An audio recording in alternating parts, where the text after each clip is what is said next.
Quando nós instalamos a comissão, o governo colocou um relator chamado Rogério Carvalho, lá de Sergipe. Ele conseguiu piorar o texto da MP. Ele criou ali dentro o Fórum Nacional. O Fórum Nacional era uma entidade que eles nomeariam, que falaria para a associação médica quem que pode formar, quem que pode fazer ortopedia, anestesia, quais são as necessidades. Se não tivesse, não ia mais ter. Acabava com a interpretação de mercado, acabava com o seu direito de falar assim, mas vem cá, minha vocação é fazer anestesia. Tem gente que faz, né, Geraldo? Tem gente que faz anestesia, tem gente que tem vocação. Eles falariam, não, anestesia esse ano não precisa. Vocês não podem fazer. Seria o estado absoluto dentro da saúde. E criaram mais a bolsa de estudo, o vínculo precário, criaram mais uma série de atos e uma grande transferência de dinheiro. Botaram um preço no convênio com a OPAS de 500 milhões. E pagaram adiantado de uma vez só, governador.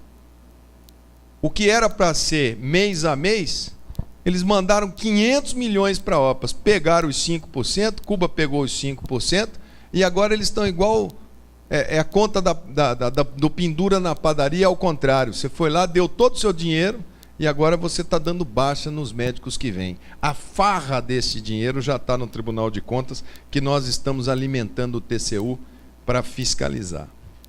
Em cima disso, eles fizeram o serviço obrigatório para os médicos que se formarem a partir de 2018. Terão obrigatoriamente que fazer 1 a 2 anos de saúde da família para depois poderem fazer as suas residências.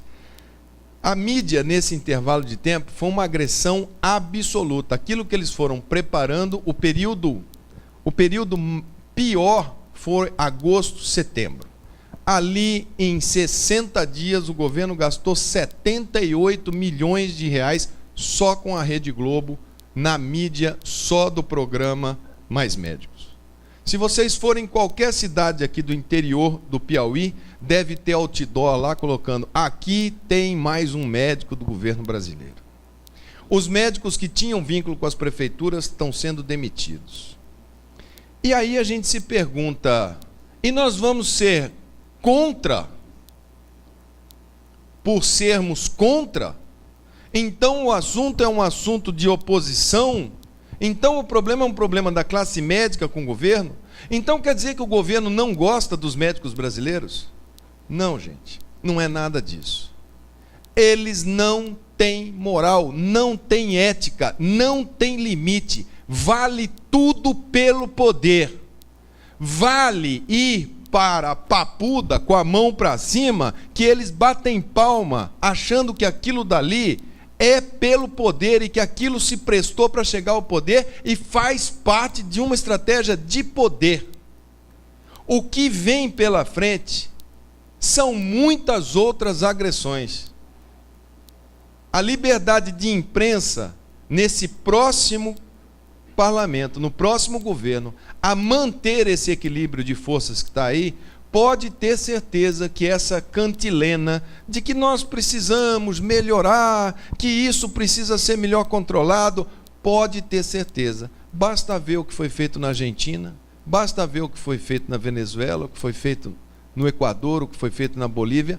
Nós, América do Sul, parece que estamos tendo que passar por essa experiência para vermos, depois de um tempo, o que fica desta estratégia bolivariana de esquerda na América do Sul, uma América que tem a sua culpa porque nunca olhou para esse fosso desse desequilíbrio social criado pela elite da América do Sul, que deixou de contemplar aqueles que precisavam. Em nome dessa transferência de renda, tudo vale no Brasil. Está tudo valendo.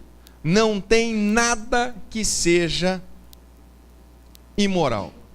Falavam muito dos coronéis aqui no Nordeste, né? O voto de curral. O coronel está estampado no cartãozinho eletrônico do Bolsa Família, com a cara da presidente da República. Ou vocês acham que uma cidade que 40, 50, 60% das pessoas, 80% como tem no Brasil, vivem daquele cartão, vai votar em quem? Olha, se você votar no outro, ele vai tirar o seu cartão. Acabou a discussão, acabou tudo. Não penalizem essas pessoas. Não maltratem essas pessoas por terem sido feitas reféns desse governo. Assim como nós não podemos maltratar nenhum médico cubano. Eles são vítimas de uma das ditaduras mais absolutas e sangrentas que existem no mundo. Lá tem pena de morte. Numa hora dessa, que nós estamos aqui discutindo livremente, tem uma médica cubana, um médico cubano nesse Brasil, à noite, sem internet, sem celular, com a sua mulher, com o seu pai, com a sua mãe, com o seu filho lá em Cuba. Se ela deserdar, sabe-se lá o que vai acontecer com a família dela? Ponha-se no lugar dessa pessoa. Nós temos é que dizer a eles que nós vamos fazer tudo o que tiver no nosso alcance, se eles quiserem pedir asilo político, para ajudá-los a vir como cidadãos de primeira categoria, lutar por um mundo livre aqui e lá, e não rechaçá-los. Nós vamos ter que ter um olhar diferente nessa questão. Esse é o congresso que eu vivi. Esse é o congresso que eu vi nos pontos principais. E vi alguns fenômenos lá, e por isso estou fazendo esse papel de andar o Brasil. Como é que funciona aquilo de lá? Lá tem as bancadas. A bancada ruralista é a bancada mais forte da Câmara dos Deputados. Eles devem ter lá algo em torno de 290 a 320 votos. Quando os ruralistas batem na mesa, que eles querem o perdão da dívida, que eles querem o financiamento do Banco do Brasil, eles conseguem. Os evangélicos perceberam, se organizaram e já tem lá, bancada evangélica, eles têm algo em torno de 45 votos. Tem votações que o governo faz conta na ponta do dedo, e os evangélicos colocam a agenda deles em cima da mesa. Não queremos isso, não queremos legalização do aborto, não queremos casamento. Eles têm muito essa agenda conservadora e assim eles freiam. Nós vemos lá a Confederação Nacional da Indústria, nós vemos lá a Confederação Nacional da Agricultura, nós vemos lá várias frentes parlamentares organizadas. E eu falei, bom, aqui a primeira bancada em profissionais é de advogado, eles são 55. A segunda de médicos, nós somos 52 médicos. Falei, vai ser muito fácil essa luta. 52, está feito. Liguei para os 52. Quantos vocês acham que falaram, eu fui eleito pela classe médica e tenho no meu mandato um compromisso com a classe médica? Chuta. Mais de 10 ou menos de 10? Menos de 10. 6 parlamentares médicos falaram que iam lutar a luta com o raciocínio de estar lutando por uma causa daquilo que ele foi formado. Por quê? Culpa dele? Ou culpa nossa, que não teve formação política para colocar quem quer ser candidato? 1, 2, 3, 4, 10? 10 não dá para apoiar. Nós podemos apoiar 2. Vamos fazer prévias? Vamos. Mas nós vamos fechar. Vamos botar um só? Vamos botar um só. Mas nós vamos fechar com esse um e nós vamos fazer o que eles souberam fazer.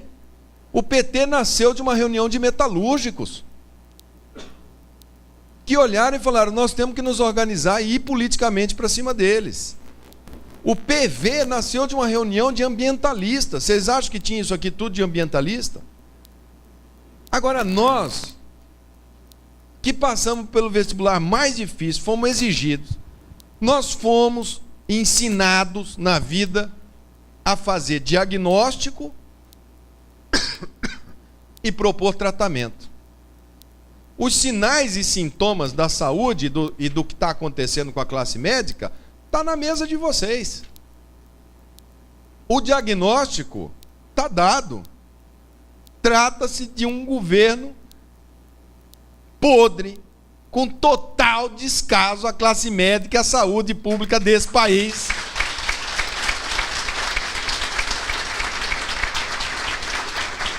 O que se faz quando você tem uma isquemia? O que você faz com um membro que está completamente necrosado?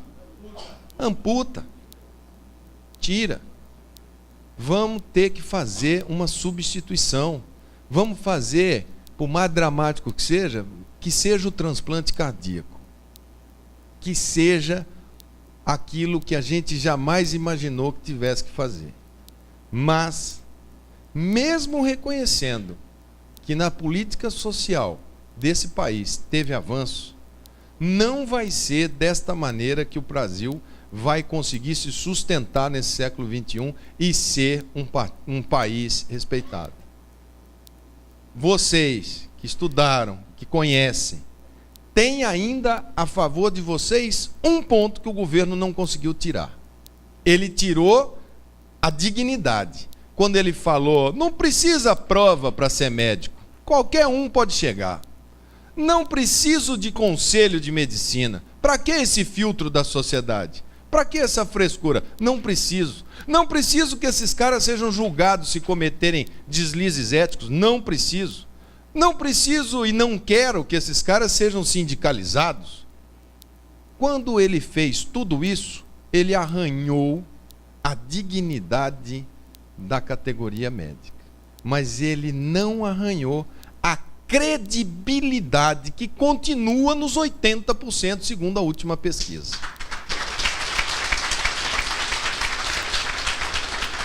Nas eleições, que nós vamos chegar agora em 2014, alguns números para vocês refletirem. Nas capitais, 26% do eleitorado chega no dia da votação na urna, 26%. Pega o número de eleitores daqui, divide por 4, chega na urna, não sabe em quem ele vai votar para deputado federal. Eles sabem o presidente, ele não dá o voto de presidente, esse voto é dele. Ele fica com o voto de governador, porque o governador é aquele que faz a estrada aqui, quando a gente chama, esse também não dou. Senador, ele já começa a falar, bom, esse negócio de senador, ele fica lá em Brasília, né?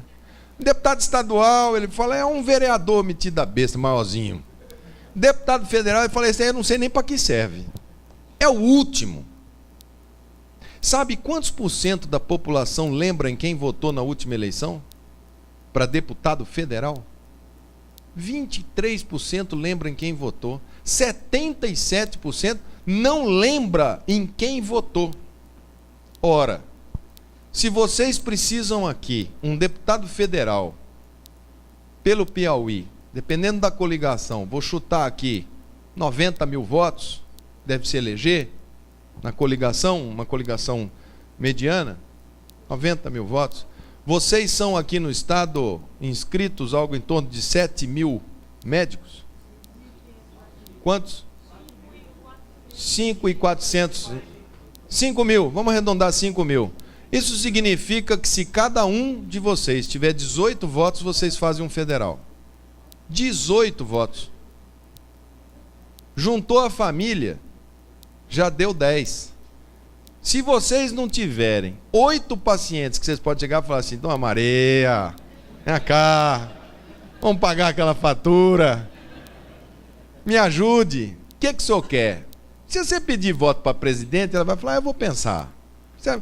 É o que é que o senhor quer? É o do deputado? Tá bom. Esse é o voto. Dá o santinho aqui, já deixa escrito o número dele aqui para mim, o resto eu deixo em branco que eu vou ver o que eu vou fazer. É assim que funciona. É só pedir o voto e explicar que está pedindo voto, não precisa falar mais nada do que, por favor, me escuta, é a minha credibilidade que está em jogo, é a vida do seu filho, é a vida dos seus netos, me ajuda que a gente quer fazer um país melhor. Se vocês adotarem essa estratégia, assim como eu tenho pedido, eu já fui, só está faltando Macapá e Boa Vista, eu vou lá. E vou ter a minha consciência tranquila de que eu fui em todas as capitais do Brasil, conversei com todos os sindicatos, associações médicas e disse a eles, a palavra de ordem é politização. Não sobre a raiva que a gente tem, que está guardada, não sobre a mágoa da agressão, não olhando no retrovisor do que passou, mas olhando ali na frente e ter a certeza de que nós temos a profissão mais digna que Deus pôs nessa terra e que não vai ser meia dúzia de aloprado que está dentro do país que vai macular a nossa profissão. Vamos pro pau, gente. Parabéns, Piauí, parabéns, Lucinha, parabéns, Geraldo.